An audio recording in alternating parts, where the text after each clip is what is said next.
Hello, this is Ken Ferry with this week's Boots in the Field report. As I put this Boots in the Field together, Thomas has handed me a rainfall map. And it looks like a lot of Illinois has received from 1 to 2 inches in this last rain event. With our 4 out of our next 8 days, we got rain in the forecast. But he also showed me as of from November 1st to March 31st, here at the office, we show about 8 inches of rainfall. And that's actually a ½ inch behind last year's. And it's 6.3 inches behind where we were in 2020. So we've been wetter, but it seems discouraging as we realize some bean planting days may be about to slip away from us, especially if we stay wet the next 2 weeks. Thomas has also given me a rundown on our insect heat units so far. We start with the flea beetle. We watch close the December through February temperatures to assess the risk of the flea beetle. For 2022, the risk is moderate for flea beetle feeding, which can trigger steward's wilt. The flea beetle carries that bacteria in its gut, and steward's wilt is a bacterial disease that can affect us later on in the year. Our winter was cold enough to keep this pest in the what we call moderate risk range. Now, 2017 was the last time flea beetle risk was in the high range. So again, what that means is hybrids susceptible to steward's wilt should be okay to plant for this year. Bean leaf beetle heat units are slightly behind last year. Last year, our first sightings of bean leaf beetle were April 18th. At the current pace, it'd be more like April 28th, which is kind of where our first sightings were in 2020. Rootworm insect heat units are right with last year. At this pace, we'll see rootworm hatch around the 27th of May. Now, all this could change if the insect heat units take a wide swing from the norms.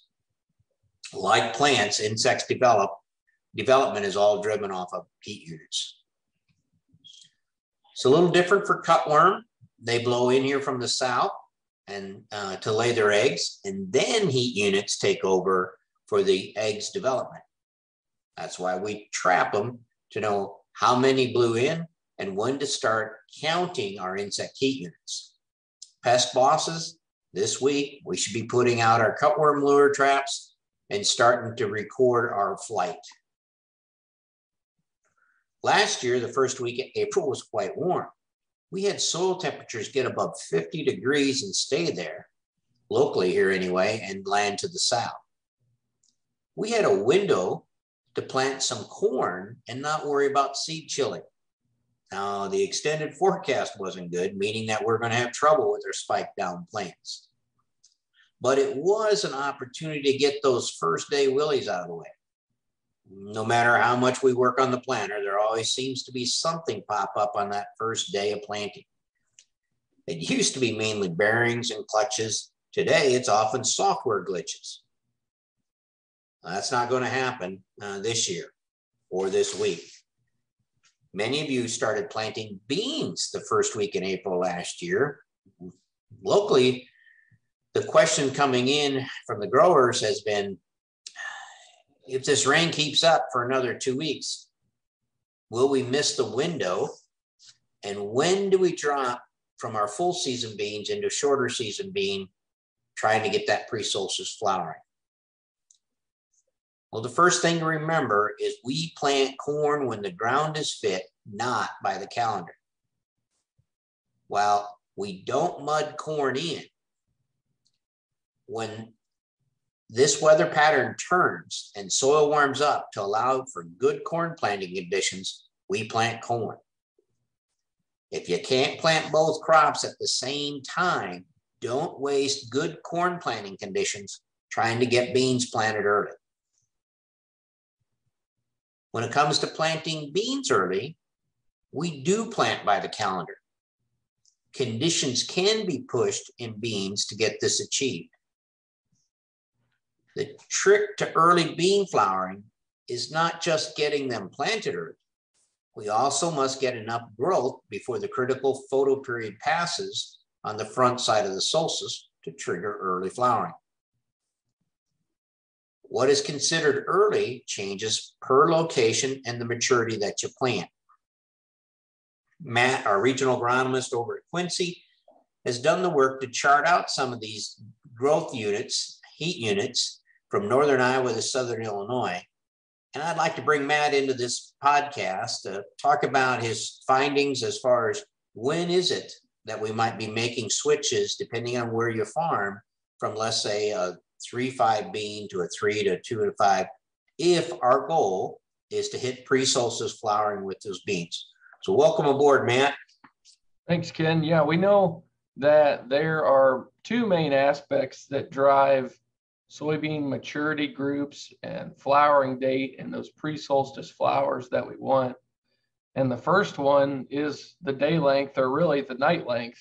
And that varies by latitude. So as we go from, Effingham, Illinois up to Mason City, Iowa, there's a pretty big difference in when that day length for a particular maturity group occurs.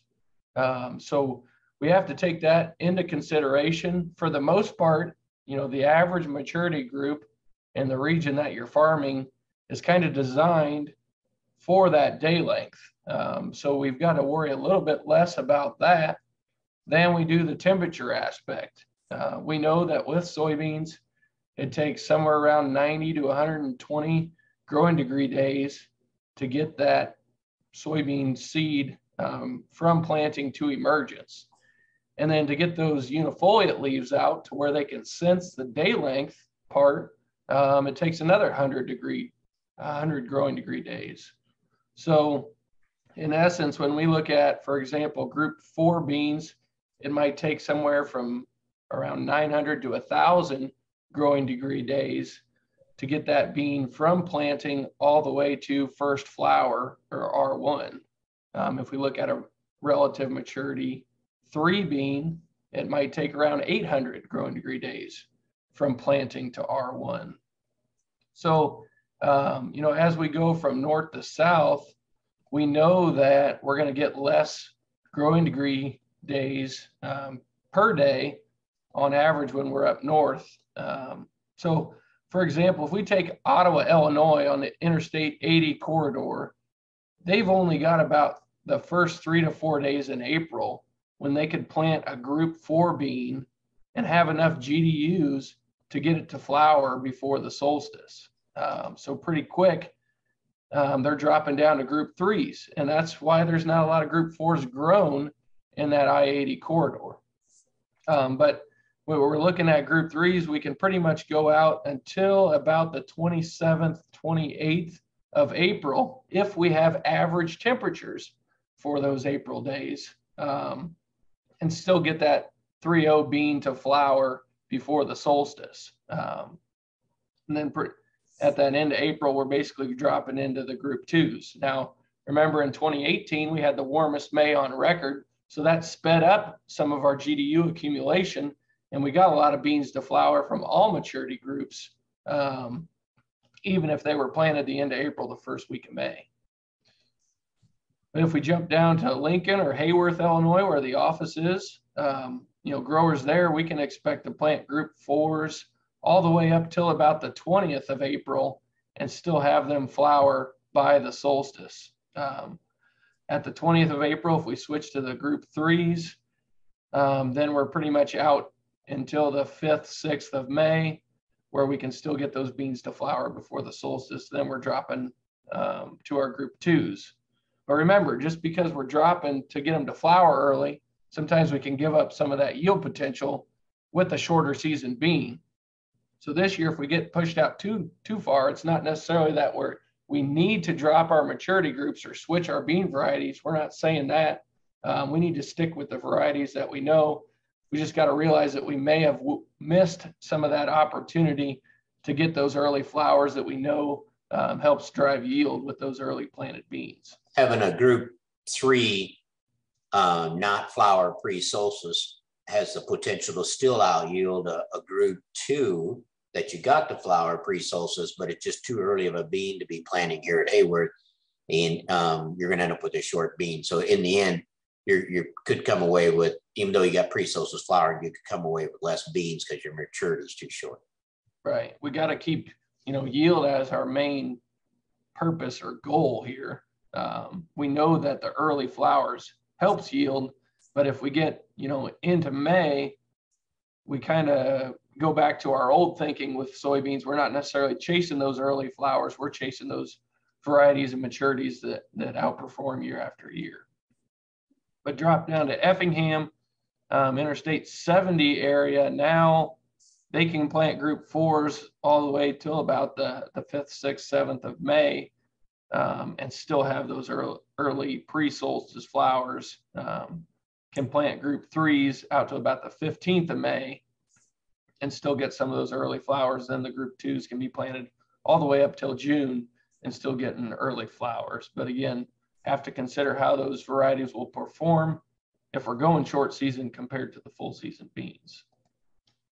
And, even if our window is a little bit wider for the region that we're planting in, we know that the number of nodes on a soybean plant is driven pretty linearly from when they emerge.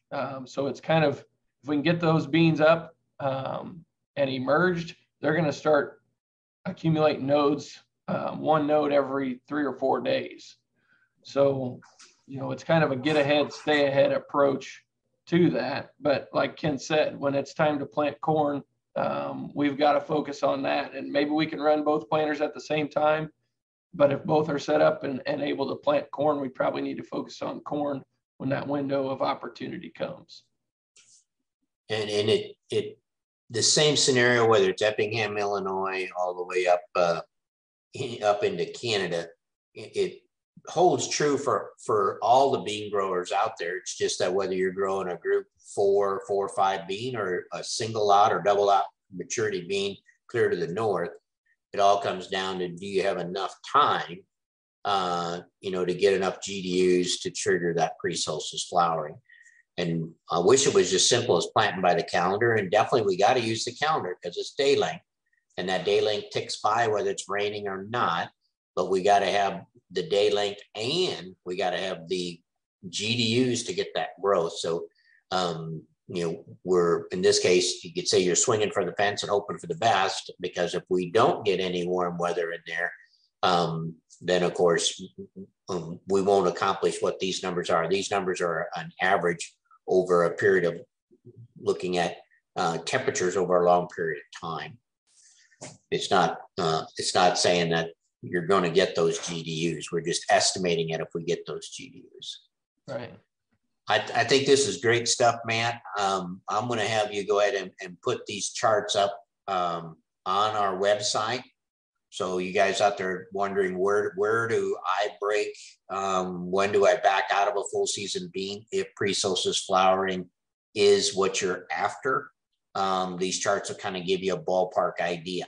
And again, remember, we're talking about averages. So anything can happen from there. But I think it makes it a little bit easier, to understand why we want those full season beans planted first and finish with our later season when we're trying to get for the pre-solstice flowering.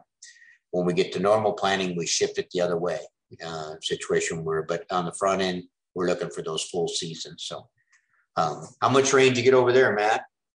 We had about an inch total with the whole event so far, but they're again calling for more rain next week. So yeah, we were planting, I think April 2nd, 3rd last year was some of our first planting beans in this area. And it looks like if the forecast is true, we're going to be out to that week of the 10th of April before anyone gets started over here. A little top dress week going on, and saw one anhydrous bar trying to run the other day, but for the most part, it's been pretty calm. Yeah, that's kind of the same here. We're probably in that 2-inch range plus out of this last event. Scary. It looks like the heavy rain's kind of following a little bit in the Tar Spot Alley area again. But yeah, we were putting beans in here for our first trials April 4th last year. That's definitely not going to be the case this year, but still a situation where I guess we got to welcome the water, because that's how we get through July. So yes, Right now, make sure everything's locked and loaded and be ready to go whenever the weather breaks. Yeah, make sure everybody's got their software loaded and tested. We're testing software on a drill in the shed here this afternoon to make sure the bean planter will roll. So appreciate the time, Matt. And again, we'll put Matt's charts and an explanation up on the website. Matt, do that for you. And just go to the website and check it out. If you're trying to figure out how long your window is, depending on where you're farming, again, from northern Iowa to southern Illinois. So thanks a bunch, Matt. Yep, thanks. To stay up to date, check out our website at croptechinc.com and subscribe to our podcast, Boots in the Field Report. Keep her safe, keep her moving.